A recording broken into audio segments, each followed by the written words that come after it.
I'm about to take the machine out of the cabinet. A couple of things that I do to get the machine ready to come out is I remove the needle and I remove the shuttle that carries the bobbin.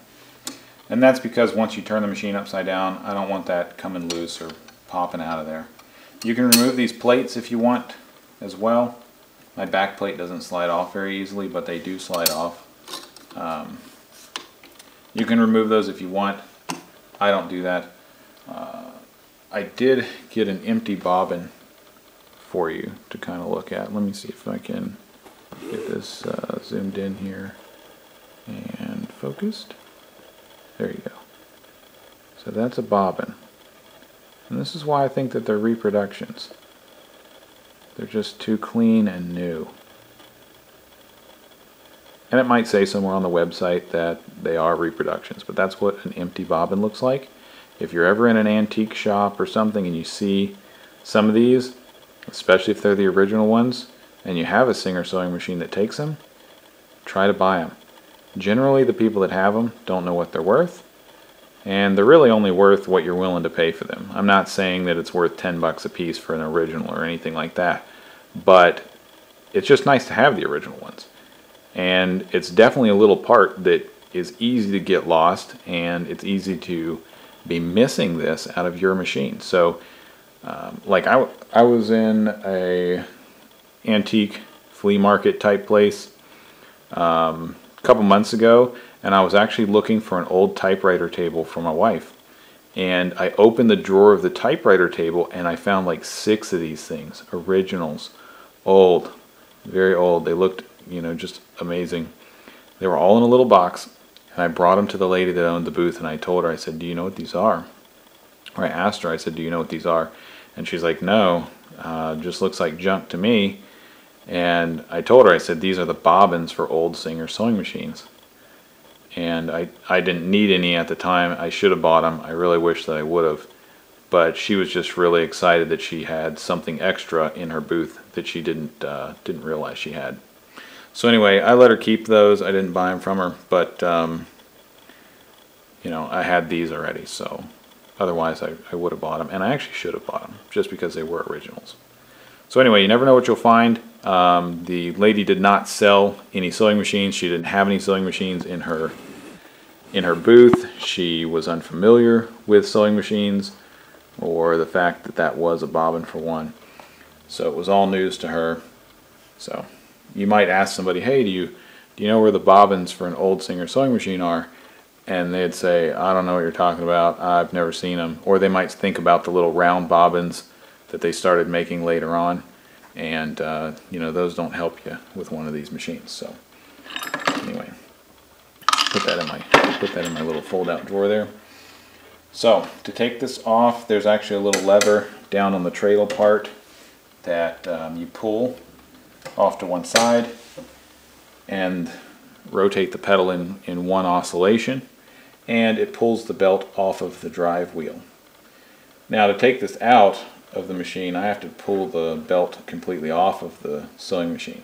But if I were just folding this machine down into the cabinet, I could leave the belt on here. And that's what this little cover is for. There's a little cover back here above the pulley that keeps the belt in place when you raise and lower the machine. So how you get this out, I just have a small screwdriver that I use, mostly because it's just easier to handle in tight spaces and stuff, and I don't put a lot of tension on these screws. I don't like to put a lot of tension on older screws because I don't want to strip them out and booger up the heads, and then, you know, that's all you have for the rest of the life of the machine or the old item. Okay, so I have some cobwebs down in here. I haven't actually opened this in a while. It sits open in my house. So tilt it back, and I may actually need to move this away from the window a little bit. But underneath here, in the very back, you can see these hinge places. There's 2 flathead screws holding this to those hinges. And you can loosen the screws and it won't fall off or come off right away. I'm actually just going to take the tension off these because the screws set down into a groove cut in the, oops, dropped that screw. You don't need to take them out that far. Just a turn or two should be plenty. There's just a real shallow groove in the hinge that you want to make sure the head of, or the point of the screw gets out of the way. So these are what they are. It's just a little flathead set screw. So if you're missing these, it's not the end of the world. You could probably get away with purchasing another set screw from just a hardware store. Something like Fastenal would probably have what you needed. You would have to know the thread count. I don't know the thread count offhand on these set screws, but you could probably get one if you lost one or your machine didn't come with some. So now you just pick it up and it slides right off. It slides right off of those hinge pins. Let me make sure the focus on here is decent. So you can see the underside of these is very simple, and it really just has this one drive bar that oscillates the carrier, the bobbin carrier, back and forth underneath that mechanism. That's almost all there is to it. Obviously there's another bar here that does some other things, but it's a very simple design, and you should be able to open up the little screws, pull that arm off of there, and I always grease those. I don't just put oil on them because sometimes you can't, there's no real way to oil that from the top. The two oil ports come through right here and here, and as you rotate the wheel, it puts this mechanism directly underneath those oil ports, and so then you're able to drop oil down in here and get it on the part that rides back and forth. So you are able to oil this mechanism from the top, not so much this arm connection or the arm connection back here. So I grease these so that they stay lubricated more or longer. WD-40 has a tendency to evaporate, so not just a tendency, it does evaporate. So this bar is held in place by a bolt that comes through here and has a point in the end of it that it's kind of like a tailstock centerpiece on a lathe or something, because the bar, I think the bar pivots back and forth, and it moves this little foot up and down. So it has to pivot, so there's a little pointed bolt on both ends of that. And I take the bolt out and I grease the end of the bolt and I grease the cup that the end of the bolt sits in, and then I put the bolt back in, and then I'll pull the bolt out on the other side and do the same. If it's really gummed up and bad in here, I'll take the whole mechanism out and fix that, but I haven't come into a machine really that was so bad that it wouldn't even move. Most of them move. I have taken a couple of them apart, but most of them still move once you get the main pivots cleaned up. Okay. So let me flip this around and I'll show you the back. Try not to, oops, I may have scratched the cabinet. So you can't really see that in there, but there's a hole right in here. I can put my finger into it, and that's the back side of that stitch adjustment screw, and you can actually see it moving something. Let me get a flashlight and see if I...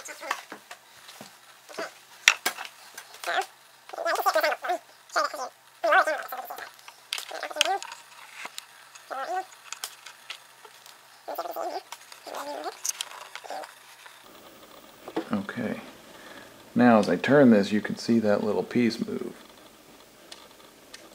Hopefully you can see it. I can see it pushing it back and forth inside that hole. And that is what adjusts the step of the stitch, so the stitch width. And I take, whenever I do work on these and I get them in my hands, one of the first things I do is also pull this wheel off. If it'll come off easily, it kind of depends. I've had one that's stuck on there pretty tight and just would not come off, and I didn't beat it up to get it off.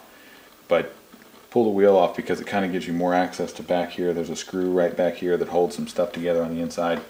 Let me turn this thing one more time around. And the good news is I did not scratch the cabinet when I set that down wrong earlier. So this is a little cover, just a little thumb screw there. And in here, it's important to get these as cleaned up as possible. There's more mechanisms in there that obviously move back and forth. You see that as the sewing machine operates. And I actually see a little piece of thread is in there. And yeah, it's an old piece of thread. Not sure how that got in there. But as the wheel goes around, you can see that oscillates and makes the sewing machine do what it does. So I oil and grease all of the pivots that I can get to through here. Sometimes I disassemble the machine, sometimes I don't. It depends on the condition of the machine before I get into it. So the things that I'm looking for when I go and get another machine or I buy a machine, I'm looking to see if all the parts are there. I want the set screws to be in the bottom of the machine. Even if it's in a cabinet, you want to check for the set screws. Those are things that over years and years of use can either come loose and fall out, or somebody could have taken the machine out and done repairs on it, or refurbished it at some point and put it back in, and those screws could just be missing altogether. I look for things like this thumb screw. Knowing that it's supposed to be a thumb screw is important. If you see this and this is the proper setup, then when you see one with just a regular screw screwed in holding this on there, you know that's wrong. And that's one of the good things about seeing lots of different machines before you settle on buying one. You get to see some of the features that were supposed to be there versus what somebody may have done later on.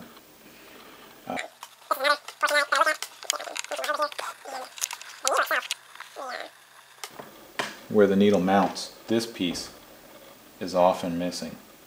And I don't know if you can get more of these or not. But it's just a little piece. It's the clamp that holds the needle in place. And if the little thumb screw from this isn't missing and replaced with some other bolt of some type, then sometimes the whole thing is missing, and all you have here is the shaft with a little indention on one side, and it's flat on the other side. I also make sure this little wire is here for guiding the thread in. Just look for different little things like that. I have a whole box of different feet that go with this machine. I just have the simple, it's just a straightforward stitch foot on here, but that's also supposed to be held on with a thumb screw, a little hand tightened thumb screw. You want to make sure those little pieces are there, because otherwise your machine won't ever work like you'd like it to, unless you want to just go out and find all those pieces and spend money on them. You can get these machines for fairly cheap, so it's kind of worth it to look around and find one that has all the little parts. I've noticed on several machines, so I think it's worth mentioning, that sometimes this cover is missing. It's that cover that holds the belt over the pulley. When it's not in use, and when it's in use, it keeps the Treadle Belt in place. It's just held on with a single screw here, and it just covers the top edge of the pulley. Sometimes that entire cover is missing.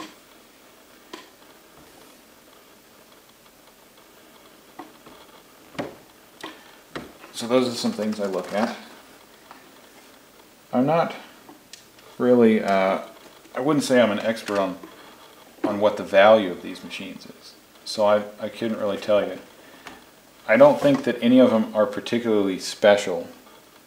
There are a couple of models out there that are highly sought after, but I don't think one paint scheme or another really makes one more valuable than another. It may, I don't know. What I did is I just kind of looked around for one that that would fit in this cabinet, because really, to me, I wanted something that would fit. And I found this one for a good deal, and it had all the parts that I needed, and everything worked. And it wasn't going to require too much work to get it running. So I just I went ahead and purchased this one. It wasn't because the Sphinx is special to me or anything. It was just what this machine had on it. So that's some of the stuff that I look at, and some of the stuff you may want to look at too. I would also say that if you're going to buy one, see if you can find one that has an intact and functioning bobbin spool, or bobbin spooler or filler. Not sure what you'd call that, but in my opinion, you want one that has this, because this is a neat little mechanism. Even if you don't ever use the machine, if you just throw a bobbin on here and you let it fill itself up, it's just a neat little mechanism. And this just drives off of the belt. So mine, when you tilt it down, it comes in contact with the belt. The belt rubs, I think, along the outside of it, but it spins this. These threads turn this gear, and that gear has this heart-shaped cam mounted to the surface of the gear. So as this goes around, it follows, this little arm follows the cam and guides the thread along the bobbin back and forth. So it's actually really neat to watch. It's fun just to fill bobbins if you have one of these on your machine. Now yours may be mounted higher or lower. Some of them were mounted higher, and when you lean them forward, there's actually a little rubber wheel that leans on the inside edge or on the outside edge of this hand wheel. So I'm out of frame there. Apologize. Let me back up and show you what I'm talking about. So it'll mount up higher up here and rotate in and out, and when you rotate it out or rotate it in, there's a rubber wheel instead of this drive wheel for the belt. There's a rubber wheel that makes contact with the hand wheel and runs along either the inside edge or the outside edge of that hand wheel and fills your bobbin that way. But they all have pretty much the same cam mechanism and the same arm that fills them back and forth. But they're pretty neat. So if you're going to get one of these older machines, see if you can find one of these that's intact, has the cam. Make sure this arm's not bent. Make sure the spring is intact. Make sure this spring-loaded bobbin holding mechanism is intact, because all that stuff, it won't work without it. This is an oil port, so there shouldn't be any screws or dirt or anything plugged down in there. If there is, you need to clean that out, but that's where you put the oil. So if you're going to get one, I would suggest getting one that has that, because that's pretty cool. Alright, I'm going to get this thing set back in here. What I do is I stand those hinges up all the way, and then grab the machine and put it down over the hinges. Now it'll hold its own weight sitting like that. Maybe it's not ideal, but it does. And then I just put a little tension on each of the two set screws. There's that one, and then there's this one.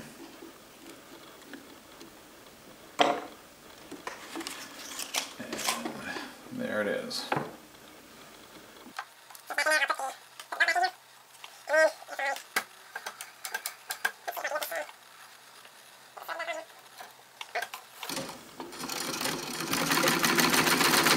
There it is.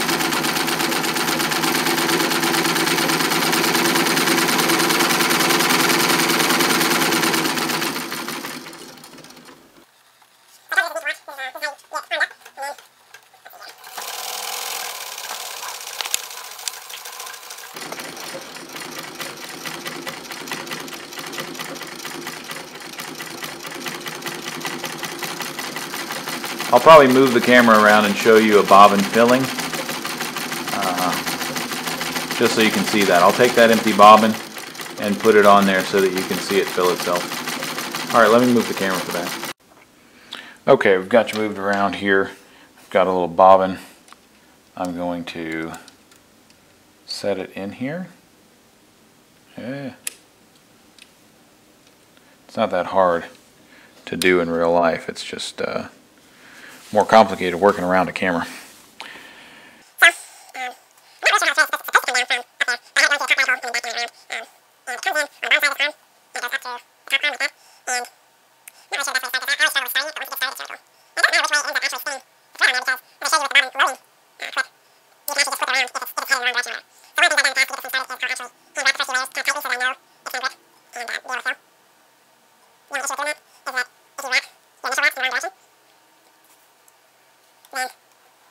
Yeah, see, I wrapped my initial wraps in the wrong direction, so the sewing machine actually wants to run backwards to wrap in the same direction. And I think I need a little more tension on my leather belt. I think over some time it has.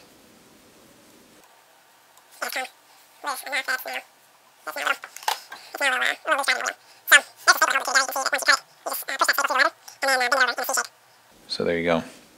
Alright, so I'm gonna run this sewing machine. I'm actually gonna run it backwards. And there you go, it just picked up.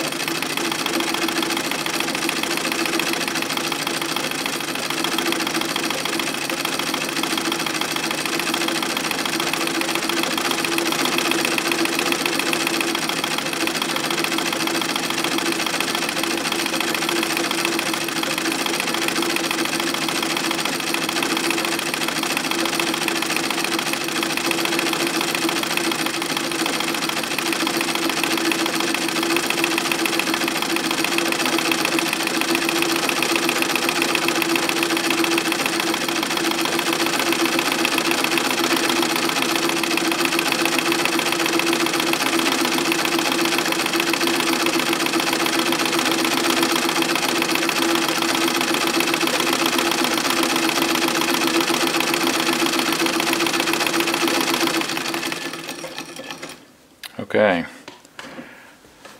so these reproduction bobbins may not actually be long enough because the stroke of the arm actually comes out far enough that once it gets mostly full, it'll accidentally feed some on the outside of the bobbin. This is obviously full enough to do some sewing with, so I don't need to keep going. But if you wanted to fill this to the absolute max, you could actually take this by hand and start feeding it in there. Oops, I went backwards on that. That's no good. You could actually feed it in there by hand.